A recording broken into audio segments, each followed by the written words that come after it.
Golly, that's good. I cracked myself up. I still haven't found my first Blanton's. That's different. I really like that. They're like together, like peas and carrots. That's funny. Sometimes accidents are good things. Peychauds or Pechaud's or Pechaud. This is not what I expected.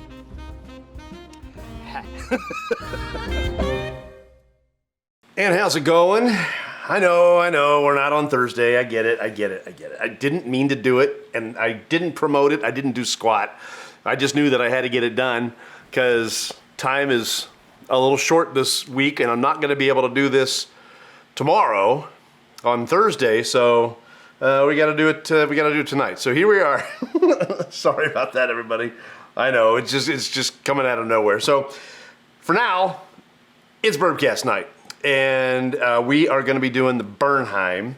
We're going to go back to back because the Bernheim is one that's a little bit unusual. It's one that I like. And I was wanting to get the Bernheim barrel proof. And the first time it came out last year, I didn't get a chance to get it. But the second time I did. And I grabbed it. And I haven't even opened the bottle yet. I haven't tried it because I do that here with you. So, so we're going to do that. Now, I'm going to prime the palate by trying some of the Bernheim, the original that I have, and then I'm gonna be able to kind of, well, prime the palate and also compare. So we're just gonna start this right off. I'm not gonna go crazy, just a little bit. You know me, I kind of gulp, so we're gonna do it the way we do it. All right, there we go. I'm not gonna do a lot of that, just enough. As a matter of fact, I'm gonna swap these around now at this point. I'm going to let this sit while I open this one. I do have some stuff to tell you. Like the original, Bernheim Barrel Proof is produced at the Bernheim Distillery and is the first wheat whiskey to use winter wheat as its primary grain. It's aged for 7 to 9 years in open-air rickhouses. Come here. Got that. I guess this just has to kind of... It can stay on there. They can stay in there. Open-air rickhouses. That's a chance to experience the unique wheat mash bill in its pure form, non-chill filtered and bottled at barrel proof. All right. This one is 118.8 proof. Alcohol by volume 59.4. This is A223.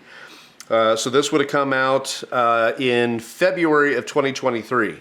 Now, Heaven Hill has 2 other barrel-proof products that they put out a couple times a year. So they do the Larceny, that comes out 3 times a year, and they do the Elijah Craig, and that comes out 3 times a year. The Bernheim Wheat Whiskey Barrel Proof only comes out twice a year. All right, so getting into this a little bit. Hey, Brandon's watching. How are you, sir? I hope all is well. So let's see, age 7 to 9 years, and the mash bill on this is 51% wheat, 37% corn, 12% malted barley. Now, where does this differ from a wheat bourbon? Last week we did the Maker's Mark cask strength. That one is 70% corn. So that's the difference between a bourbon and wheat whiskey. So in a bourbon, the primary grain is going to be corn, and you have to have at least 51% to call it a bourbon. Bourbon is also uniquely an American product. It has to be made in America. Wheat whiskey does not have to be made in America, and it has to be at least 51% wheat, with corn being a secondary grain. In this case, again, 37% corn, it's 51% wheat, so it's the lowest number you can have to be able to call it a wheat whiskey. And 12% malted barley. Maker's 70% corn, 16% wheat, 14% malted barley. So, now, like bourbon, to be labeled straight, wheat whiskey must be aged in new charred oak containers for at least 2 years and be the product of a single state.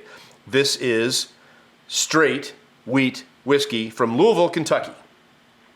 Let's go ahead and just give this the treatment. Yeah, see, this is beautiful. I think maybe it's the malted barley part of this, but it's got some really nice fruity notes on this.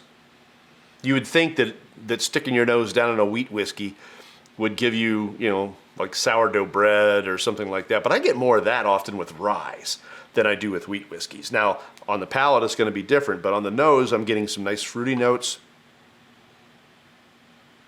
Maybe a little bit of cereal grain, but they're hidden back behind, a little honey. Yeah.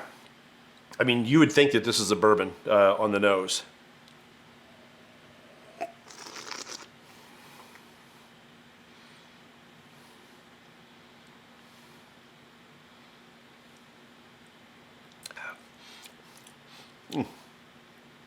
You could think that this is a bourbon on the palate. It doesn't have those rye spices, but the malted barley is kind of making up for that, giving that a little bit of that spicy scent, spicy flavor. Now this one is set for a while. I haven't touched this Bernheim in a little while. It's been a while. What I'm trying to tell you is it's been a while. I catch myself when I do things that are stupid sometimes, and that was stupid. Okay. Yeah, I know what you're thinking. That needs to go into the intro. Yeah, I need to redo the intro at some point, but I like it right now. I like it the way it is. All right. Aaron's watching. Hey, Aaron, how are you? We're going to get into the barrel-proof Bernheim. This is the regular one. I just kind of wanted to do a comparison, and we're going to do that.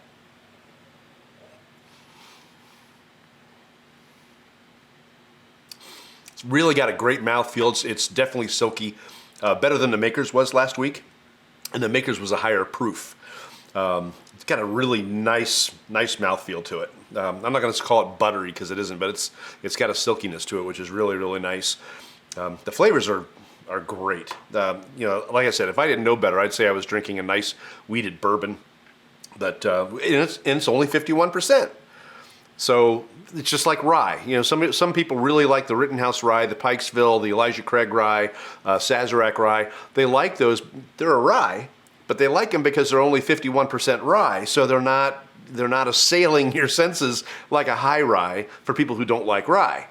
So those are 51%. Well, if you don't want a big old fashioned wheat whiskey, then this might do it for you because it's got a lot of bourbon notes and only 51% of its primary grain, winter wheat. All right, one more. Okay. Now, let's compare it with the barrel proof. I have been so looking forward to this. Oh, by the way, we are going to be extending the barrel proof pours for another week. I know. I said we were going to be done by the end of July, and I was supposed to be done by the end of July, but it didn't work out because there's another one that I want to open that we're going to do next week, and then we'll save the best for last. It'll be the first week of August, and it'll be perfect. You just be patient. But I love these barrel proof pours, and getting into this series has been so much fun, and there's one more that I wanted to do that I bought, and I forgot I had. There's even dust on the bottle. So anyway, all right. So with this one, again, the only other things that Heaven Hill puts out that are barrel proof and come out on like a schedule, a couple times a year, 3 times a year, are the Elijah Craig and the Larceny. Had something else here. Bernheim Distillery, Louisville, Kentucky, founded in 1992 by United Distillers, which became Diageo in 1997. Then they sold that to Heaven Hill, and it's a good thing they did. They renamed that distillery Bernheim Distillery in 1999, and it became Heaven Hill's primary distillery when the other one was destroyed by fire in 1996, along with 90,000 barrels of whiskey. 90,000. That just makes me sad. There aren't a lot of barrel-proof wheat whiskeys. Parker's Heritage is one competitor, but this is kind of a captive market. Last week we did Maker's Mark barrel strength, but that is not, again, that's a bourbon. It's a wheated bourbon. There aren't a lot of barrel strength wheat whiskeys. All right.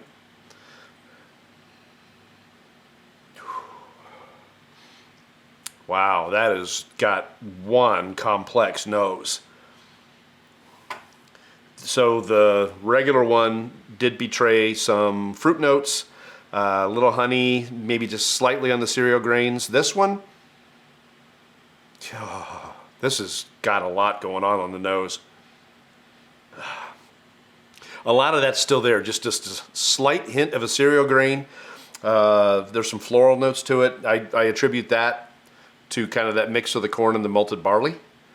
Although it's only 12% malted barley, but that's a decent percentage, really. I'm going to tell you that the sourdough bread comes out just a little bit more on this, but not a lot. Not a lot. You got to look for it. It's just that difference, just a slight difference between this and a bourbon.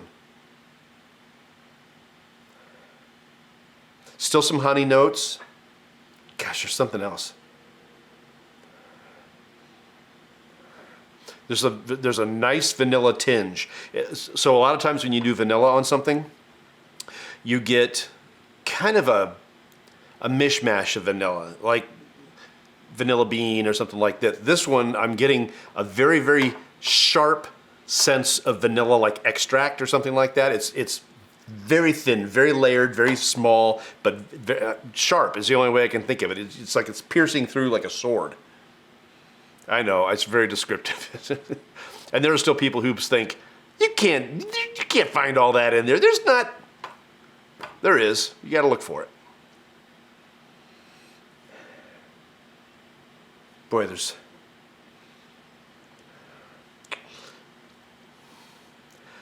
I'm trying to define it. It might be brown sugar. It's not molasses. It's too sweet to be molasses. All right, so it's going to be different for everybody, right? And this is the neck pour.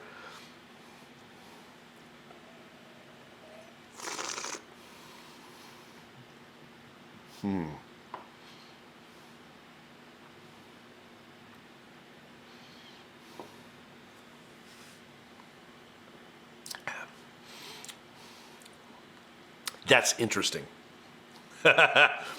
Okay, so when I first took it in,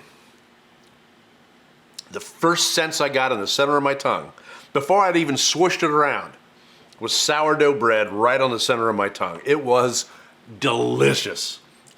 I'm telling you, that was, it's like, Cracker Barrel sourdough bread. If you've ever, that's like some of the best sourdough bread that I've ever had. That's my opinion, of course. But that was really good. But it was only as I was taking it in, and it didn't last, and it's not on the finish, and it didn't stay on the palate. I'm going to dive back in, see if it comes back, see what happens. Slight caramel on the finish. Caramel, if you have a degree. Yeah, there's a really nice salted caramel on the finish.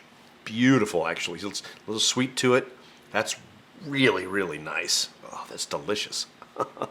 I'm sorry. I'm in a little bit of wheat whiskey heaven right now. Pardon me while I just kind of gush a little bit. It's really good. All right, keep it going, keep it going.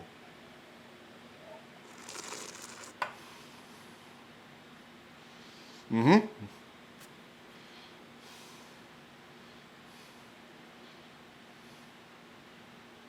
Yeah, right on the tip of my tongue is that sourdough. It's really good. It doesn't show up anywhere else. That caramel's there. I want to say almost like a caramel syrup that you'd put over an apple pie. That's what it reminds me of. Oh, this was a great purchase. I'm really glad I found this bottle. This is delicious. If you like the Bernheim Wheat Whiskey, some people don't. I really do. And the longer it sits, the better it gets. This barrel proof is, this is undoubtedly going to be even better yet. Let's talk about the bloom, because I haven't done that. I haven't done mouthfeel. The bloom on this is, now I primed, right? I went with this one. This one is, this is the small batch, 7 years. It's 90 proof. So I primed the palate with that, which maybe helped me not feel the burn of this one, which is 118.8 proof. It does not drink that hot at all. I love I love the mouthfeel on it, unfiltered, which you know I love. This is just an outstanding pour. Larry's watching. Hey, Larry. I'm glad you're here. The Bernheim. I know I'm supposed to be here tomorrow night, but I'm not going to be here tomorrow night, so we got to do it tonight. And I don't know what Friday's going to bring because my calendar is not my own. Not at all. I know you've all been there. You've all been in a situation where you're not like in charge of your own calendar. It just works that way sometimes. Okay. So thank you for joining me tonight. And for those of you that are joining me on Thursday, wondering what happened on Thursday and why I'm sorry for the rerun. I apologize. Okay.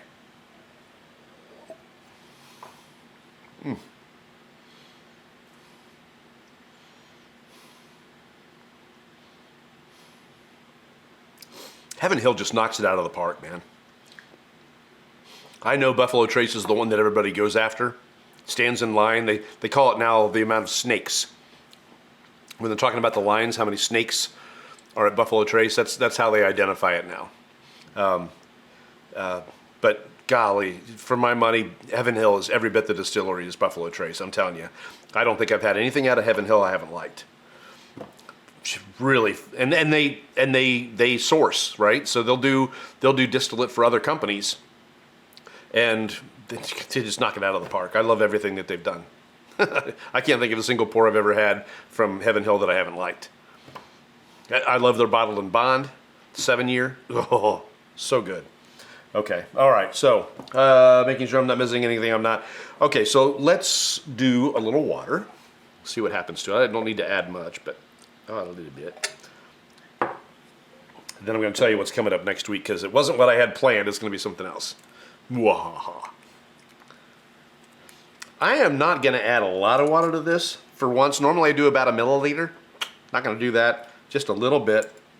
I have found that sometimes just a drop or two is all you need, whereas before I was kind of giving it more. More's not always better. So I'm just going to give it a tilt, a little tinge, a little squirt.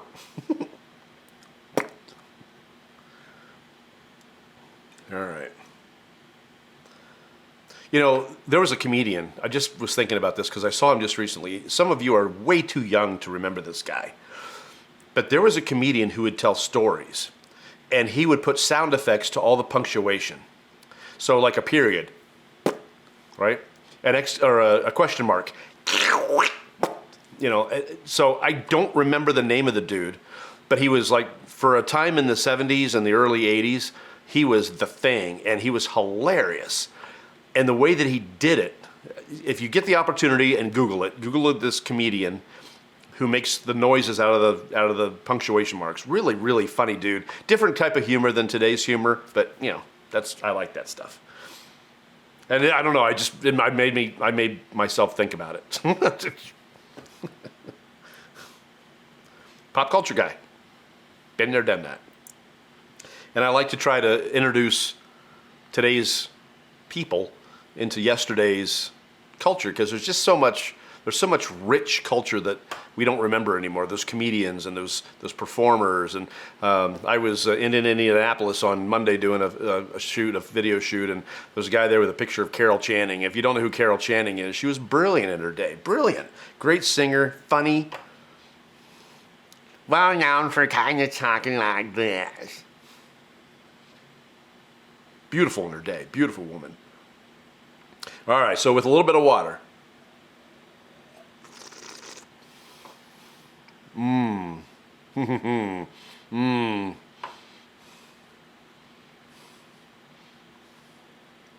Wow. Okay.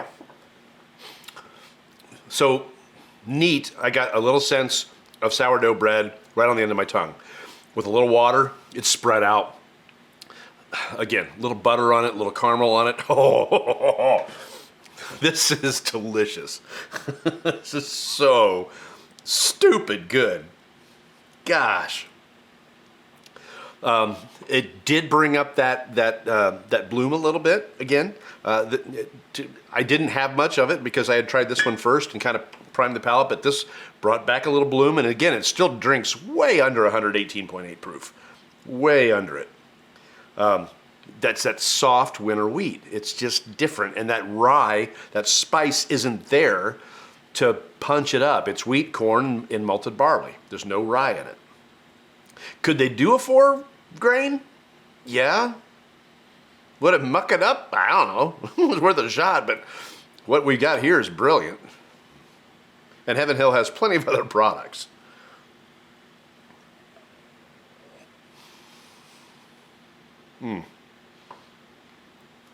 So, I mentioned butter before. Imagine sourdough bread. Now, don't get me wrong. I'm probably overemphasizing the sourdough bread. This doesn't taste like bread. It tastes like whiskey. It's got a definite bourbon taste to it. But it's a sweeter side of bourbon. You've got some bourbons that are more earthy, other ones that are more spicy. This one is a sweeter bourbon. I could probably compare it to some of the Buffalo Trace products because they tend to be a little sweeter as well. It's not a sweet mash, it's a sour mash. But it has sweet notes. Now, when I taste this with a little water on it, I do get a very small, a very small sense of sourdough bread with butter spread on top. And I don't mean margarine, I mean butter. It's just delicious. But you do get those other notes, the bourbon notes. You get the corn and the honey and again some caramel on there, or caramel degree. Cinnamons are a little on the light side with this, which is just fine. But they're a little bit. Definitely that vanilla extract, that sword going through that just cuts through just a little bit. This is a brilliant bottle. I really like this. This is probably going to be one of my top 5 of the year. We're only in July. I got a long way to go. But I really, really like this a lot. It may be one of my favorite pours of this year. It came out last year, February last year. I don't think I found it in February of last year. I think it was later. I want to say I found it last summer. So why the February ones were still circulating when the fall ones came out, I don't know. But this is a brilliant bottle. If you get a chance to pick up the Bernheim barrel pick, you should. Michael Bauer, Bill's watching. Coachella Valley Mike checking in. Hello, sir. Carol Channing lived in the Coachella Valley. You know, I want to say, though, Mike, I want to say that Carol is an Ohioan. I think she started her life in Ohio and then moved on out and, found stardom and fame and whatnot. So I want to say that is Carol Channing, but I could be wrong. I've been wrong before, I'll admit it, and I'll probably enjoy it because, I learned something. But yeah, Carol was one of a kind. All right, so ice. Where are we at? We got just a few minutes left. Let's do it on ice, and then I'm going to reveal what next week is because we're going to extend by 1 week these barrel proof pours because this is fun. I love these barrel proof pours. And if you're not into barrel proof pours, this Bernheim may be one that you can stomach because, again, it so drinks so light. It's just a beautiful, beautiful pour. All right. Paul Lind. It comes from that same era of comedian. And he's an Ohioan. He was born in Mount Vernon, Ohio, which kind of an old stomping grounds of mine. I went to high school near Mount Vernon, graduated. Yes, I graduated. Shut up. For Paul, in case he's watching, at some point I'll do the finger stir. Get this nice and cold. Gorgeous ice sphere. This is a brand new gorgeous ice sphere. Made these Monday night, so I'm glad they're nice and icy. I've not given it enough time before and pulled it out. And they're like half formed and they're still leaking water and but this is just gorgeous. I love these things. I've told you this before, and I'll tell you it again where they came from.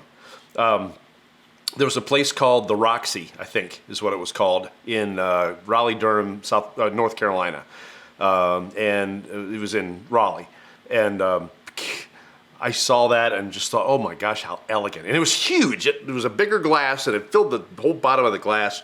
Just gorgeous, and that's where I fell in love with this clear, beautiful ice sphere, and I'm still in love with it. Every time I put it in there, I'm like, that's elegant. And I mean, I don't have enough people over to be able to do this a lot, but if I did, that's why I have the other one that I can make, I don't know, 6 or 7 spheres at one time. And they make other things too, but this, I like this. Okay.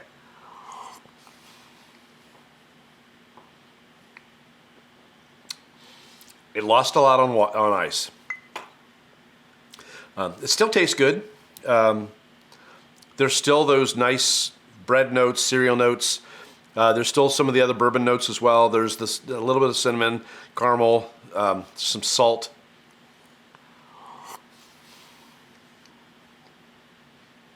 Little honey. Then it lost a lot. I would not recommend the Bernheim barrel proof over ice. It's got the flavors are there, and they're really nice on the finish. But if you try to put this with anything else, like if you do a cocktail, you're going to ruin it. You won't be able to taste it. I'm not sure how this would work in a cocktail anyway, but it's worth a shot. The finish is nice. On ice, the finish is nice, but everything else just kind of... So, yeah. All right, so we had one planned for next week. We're going to change things up a little bit because there was another one that I had on the shelf that I forgot I had. I bought it, oh my gosh, I don't remember even when I bought it. It was either last fall or early this year. I can't remember. I met my friend Sean up in northern Ohio, and he had made a little trip for me and found a couple bottles I was looking for, and actually he found a bottle I was looking for, and gave me a bonus bottle, came along and said, hey, you got to get this one too. So I bought that one as well. And he had the receipts, and I paid him what the receipts were, and what it was. It's fine. It's legal. It's all good. But he gave me, well, he brought this one to surprise me. And since he did this, I've been seeing this online a lot. People have been reviewing this one quite a bit. So I'm excited to do it. It is barrel proof, so it fits right in with everything. And that is the Hard Truth Sweet Mash Rye. And Sean, again, Sean, nice guy, works a lot with adopting dogs and things like that. And he has his own little honey hole up in northwest Ohio somewhere. He hasn't told me where it is, and I don't blame him. I get it. I get it. I guess he knows the guy, you know, how it works and all that stuff. But he picked this one up for me. This is the Hard Truth. This is an Indiana product. Hard Truth is out of Indiana, which isn't that far away. Straight rye whiskey, barrel strength, uncut, unfiltered. This is mash bill 1. They only made 30 barrels with this mash bill. This is batch number 1. This can be hard for me to open because it's batch number 1. You like to hold on to those, but you know, what am I gonna do with it? I mean, have it buried with me? You got to open this stuff. This one is 115.2 proof, and this is what we're gonna do next week. And then I got one more, that'll take us into the first week of August that I'm really excited about. I can't wait to try it. You're probably gonna maybe guess, but I'm gonna keep it to myself. This has got dust on the bottle. I mean, shame on me for letting that happen. But anyway, that's coming up next week, and I look forward to seeing you then. We'll find out more about this. We'll let you know all about it. In the meantime, you can check us out on Instagram, although we don't do much there. You can check out our website, although we don't do much there. We're at 300 subscribers on YouTube, so you might check us out there and subscribe, because the more the better. That's great. We're still really cooking on Facebook. You guys are sharing and letting people know about it, which I really deeply appreciate. Keep it going. I don't really have any desire to make any money off of this. I'm just having fun, and the more people that come and have fun with me, the more energized I get to do it. So that's the thing. So, all right, guys. Quinn's watching. Sean's watching. So I'm just getting done.